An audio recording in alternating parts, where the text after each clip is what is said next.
একটা মানুষ যার গায়ে গুলি লাগলে গুলি ছিটকে যায়। এবার তোরা কোথায় পালাবি? শুনতে অবিশ্বাস্য, কিন্তু এটাই দ্য বাটুল দি গ্রেট। বিদেশি সুপার হিরোদের ভিড়ে বাঙালির নিজের তৈরি এক সুপার হিরো।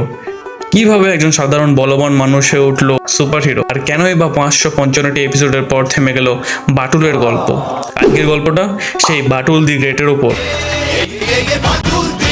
বাটুল দি গ্রেটের জন্ম টেলিভিশনের স্টুডিওতে নয়, তার জন্ম হয়েছিল কমিক্সের পাতায়। তার চরিত্রের শ্রেষ্ঠ কিংবদন্তি বাঙালি কমিক শিল্পী ও লেখক নারায়ণ দেবনাথ।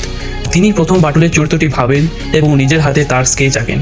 আর 1965 সালে কলকাতার বিখ্যাত দেব সাহিত্যের কুটিরের ছোট্টদের মাসিক পত্রিকা শুকতারায় প্রথম প্রকাশ করেন বাটুলকে। আর সেখান থেকে শুরু হয় বাটুলের যাত্রা। বাটুল দেখতে ছিল একেবারেই সাধারণ, কোনো টাইট সুপারহিরো কস্টিউম নেই। তার পরনে ছিল গোলাপি কালারের স্যান্ডো গেঞ্জি আর কালো হাফ প্যান্ট, কিন্তু তার শরীরের শক্তি ছিল অসাধারণ। আপনি জানেন বাটুল বাবু, প্রতি রবিবার সকাল 10টায় জি বাংলায় আপনাকে নিয়ে যে অনুষ্ঠানটা হয়, পল্টু তো ওটা দেখার জন্য একেবারে সকাল থেকে রেডি হয়ে থাকে। কমিক্সের পাতায় দীর্ঘ জনপ্রিয়তার পর অবশেষে বাটুল পৌঁছে যায় টেলিভিশনের পর্দায়। 4 জুলাই 2010 জি বাংলায় শুরু হয় বাটুল দি গ্রেটের অ্যানিমেটেড টেলিভিশন সিরিজ।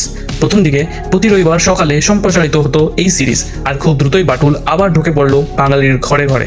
কিন্তু একটা কমিক ক্যারেক্টারকে টেলিভিশন অ্যানিমেশনে নিয়ে আসা সহজ ছিল না।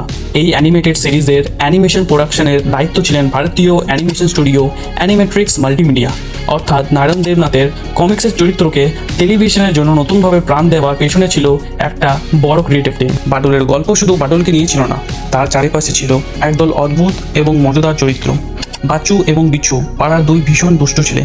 স্কুল পালানো থেকে শুরু করে চোর ডাকাতের সঙ্গে ঝামেলা জড়িয়ে পড়া, তাদের দুষ্টুমির শেষ নেই। কিন্তু বিপদ পড়লে শেষ পর্যন্ত উদ্ধার করতে আসতো বাটুল। তারপর আছে লম্বকর্ণ, তার লম্বা কান আর অলৌকিক শ্রবণ শক্তির কারণে বহু দূরের শব্দ সে শুনতে পায়। আছে বাটুলের পিসিমা, যিনি বাটুলের ভয়ঙ্কর খিদের জন্য বিশাল বিশাল কড়াইয়ে রান্না করেন। বাটুলের কণ্ঠে ছিলেন বিশিষ্ট ভয়েস আর্টিস্ট নরেন ভট্টাচার্য।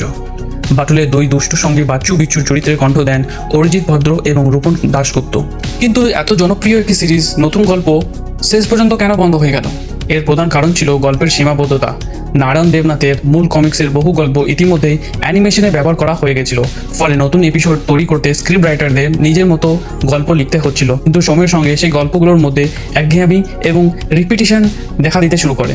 এর পাশাপাশি টেলিভিশনের নতুন দুনিয়া বদলে যাচ্ছিল। নতুন নতুন আধুনিক 3D কার্টুন ভিড়ে বাটুলের দর্শক সংখ্যা ও টিআরপি কিছুটা কমতে থাকে। পর্যন্ত নতুন এপিসোড তৈরি বাজেট বন্ধ করার সিদ্ধান্ত নেয় চ্যানেলের কর্তৃপক্ষ।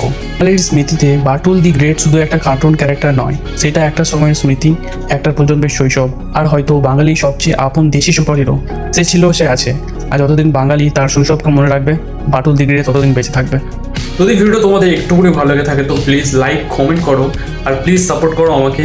আর এরকম আরও শৈশবের যে আমাদের পুরনো কার্টুন ছিল যেগুলো এখন বন্ধ হয়ে গেছে, আমি সেগুলোর আরও ডকুমেন্টারি ভিডিও নিয়ে আসবো। আর নেক্সট ভিডিও টপিক হচ্ছে Nonte Fonte. So please subscribe করো আর একটু সাপোর্ট করো তোমাদের ছোটো ভাইকে। তো bye, see you the next video.